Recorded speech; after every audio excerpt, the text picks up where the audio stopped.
La primera ponencia de esta mañana dentro del marco del Congreso se refiere a valores y derechos humanos, su implementación como factor determinante para combatir la corrupción. La palabra del licenciado Ricardo Bravo Colín.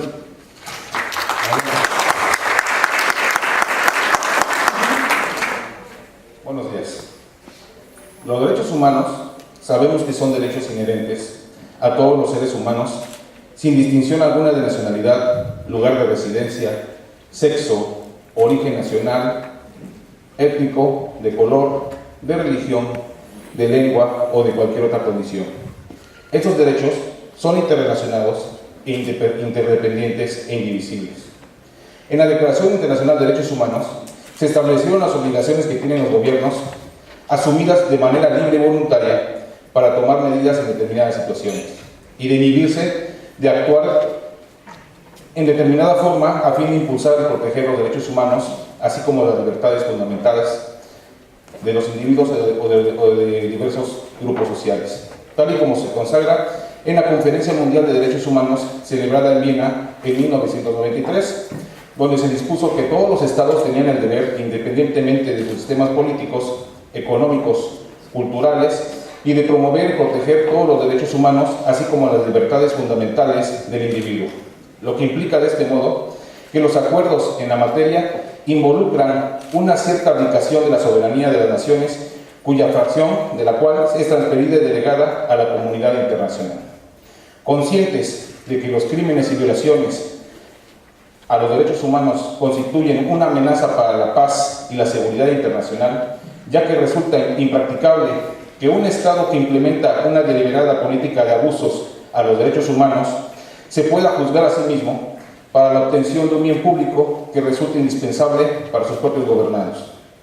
A sabiendas de que los derechos humanos son inalienables, que no deben suprimirse salvo en determinadas situaciones y fundado en las garantías interprocesales que garantizan el debido proceso a su estricta observancia en cada nación donde es obligatoria para su aplicación. Los derechos humanos incluyen tanto derechos como obligaciones, y le compete a los Estados asumir sus obligaciones y asumir sus deberes en virtud del pacto internacional celebrado y el cual deben de respetar, de proteger por su estricto cumplimiento. Prohibiendo en todo momento evitar prácticas discriminatorias fundamentado en un principio transversal en el derecho internacional, mismo que se encuentra presente en todos los principales convenios, que constituyen el tema central de algunas convenciones internacionales, como la Convención Internacional sobre la Eliminación de todas las formas de discriminación racial y la Convención sobre la Eliminación de todas las formas de discriminación contra la mujer.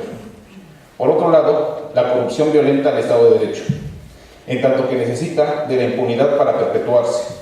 Es por ello que actualmente la corrupción destruye la forma de vida y el comportamiento democrático de una sociedad, y que con cada acto de corrupción se vulnera la confiabilidad de una nación y de sus instituciones, debilitando su sistema de gobierno, puesto que la corrupción tiene raíces transnacionales, aunado a la inserción de organizaciones criminales diversificadas sectorialmente como de gran movilidad territorial, asociado a un lado oscuro de la globalización mundial, en donde se desarrollan economías voraces e insensibles, lo que les otorga una gran capacidad para cooptar la política y la justicia. La corrupción es en la actualidad la nueva forma de degradación social, puesto que la corrupción es de naturaleza transnacional, haciendo con ello que la solución del problema jamás podrá ser únicamente de carácter local. Me presento hoy ante ustedes, colegas, y con estas palabras me gustaría dar un mensaje desde una postura propositiva, siendo necesario reconocer la realidad de nuestra sociedad que día a día se ha ido alejando de los valores fundamentales en los que han sido los pilares de la civilización actual. Y cabe preguntarse, ¿es que acaso actualmente estamos entrando en una era de desvalorización en nuestra sociedad? ¿O acaso es que también no se puede combatir la corrupción desde nuestras naciones? ¿Será que estamos viviendo en un mundo que se destroza por la falta de autorrespeto, sin saber nuestras naciones la forma conveniente de mediar o de buscar estrategias adecuadas que solucionen los conflictos? Y con ello se puede evitar la violencia y la corrupción. Sabemos que el proceso de desvalorización siempre ha estado presente en todas las épocas y civilizaciones. Sin embargo, no tan evidente como en nuestra actualidad. Vemos en la vida acciones diarias de solidaridad frente a la indiferencia, de justicia frente al abuso, el amor enfrentándose al odio. Y así podemos enumerar un sinfín de valores en oposición de los contravalores, y no obstante aún nos encontramos con personas con una gran calidad humana que conquistan las normas universales de toda sociedad, como lo son responsabilidad, humildad, honradez, solidaridad, respeto, entre muchas otras. Cuando valoramos la paz, nos molesta y nos hiere tanto la corrupción como la violencia. En virtud de que el conocimiento es la base del desarrollo que permite contribuir a la construcción de una mejor nación, coadyuvando a la edificación de una democracia evolucionada, equitativa y funcional. Sabemos que existen varios tipos de valores como lo son estéticos, económicos, morales, entre muchos otros, que dependen del enfoque o la formación de quien los transmite, ya sea desde un nivel antropológico, oriundo de cada sociedad y del entorno en que se desenvuelve el individuo.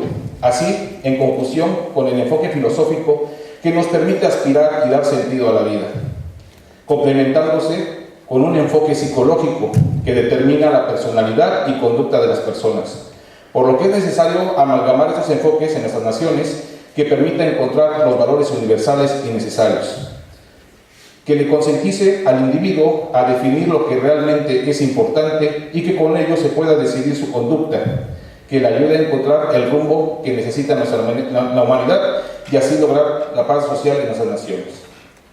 Para su estudio, primero debemos preguntarnos cómo debe actuar un grupo específico de personas y posteriormente preguntar lo correcto de dicha actuación, ya que actualmente hay una problemática moral y un debate ético entre lo que resulta ser correcto o incorrecto, procurando comprender que realizar una reflexión sobre lo que nosotros suponemos que es lo correcto ya nos está llevando a un cuestionamiento ético, ya que el aspecto moral otorga respuestas sobre lo que debe ser y la ética nos da las respuestas a la pregunta ¿por qué debemos hacerlo?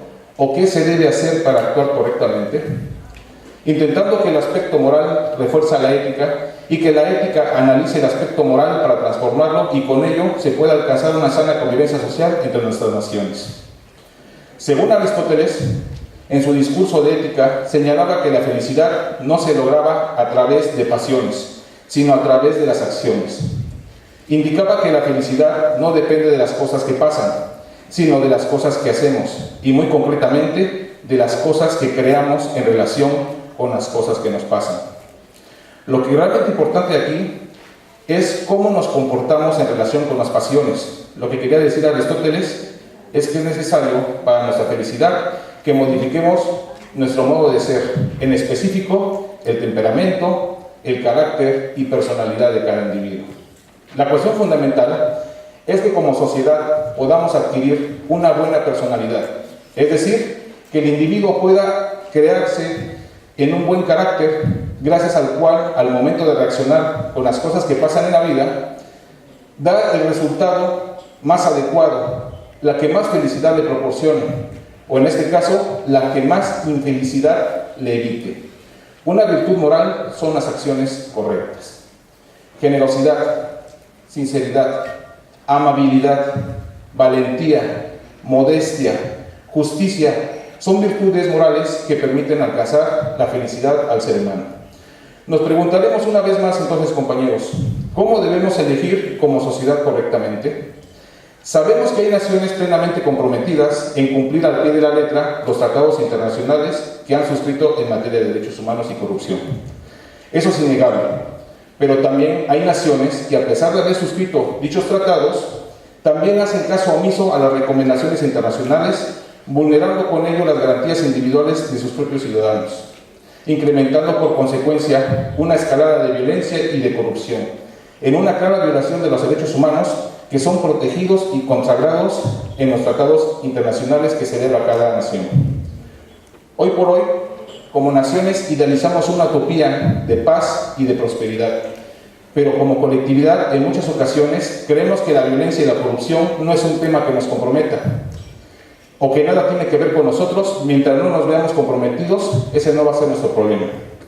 Y esto se debe a que generalmente las personas o las instituciones gubernamentales lo explican de esta manera. Creemos que la paz solo existe cuando no concurre la guerra, cuando en realidad observamos a la violencia en todas partes.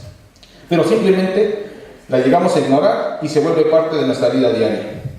A través de muchos años, personajes importantes nos han demostrado que la paz no solo es a nivel internacional, nacional o local, sino incluso es a nivel individual. Pero de manera particular, nos llegamos a preguntar, ¿qué podemos hacer nosotros para revertir dicha situación? Si nunca nos responsabilizamos de nuestras acciones y preferimos culpar a los demás por nuestras acciones, ya que resulta fácil culpar al sistema de gobierno, sin considerar que nosotros somos parte de dicho régimen que nos está gobernando. Nosotros, colegas, como abogados postulantes, debemos ser siempre garantes de la legalidad y no debemos en ningún momento esperar a que nuestros gobiernos se dignen a aplicar la ley, sino que tenemos el deber jurídico y moral de velar en todo proceso por la estricta aplicación de la ley, apoyados con los principios de nuestras constituciones. Constituciones estas que consagran, como por ejemplo, los principios de estricta observancia, de debido proceso, de presunción de inocencia, de estricta aplicabilidad de la ley, entre muchas otras. En la actualidad resulta ineficiente legislar para incrementar las penas y sanciones penales, ya que se corre el grave riesgo de acrecentar las lagunas jurídicas existentes, violentando con ello los derechos humanos, lo que conlleva a una prolongación en la continuidad legislativa para combatir dichas lagunas jurídicas.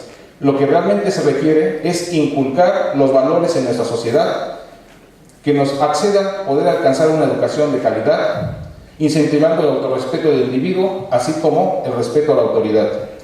La paz simboliza la marcha de los valores que en gran medida deben ser inculcados en el hogar, en las instituciones educativas, así como en nuestra propia sociedad.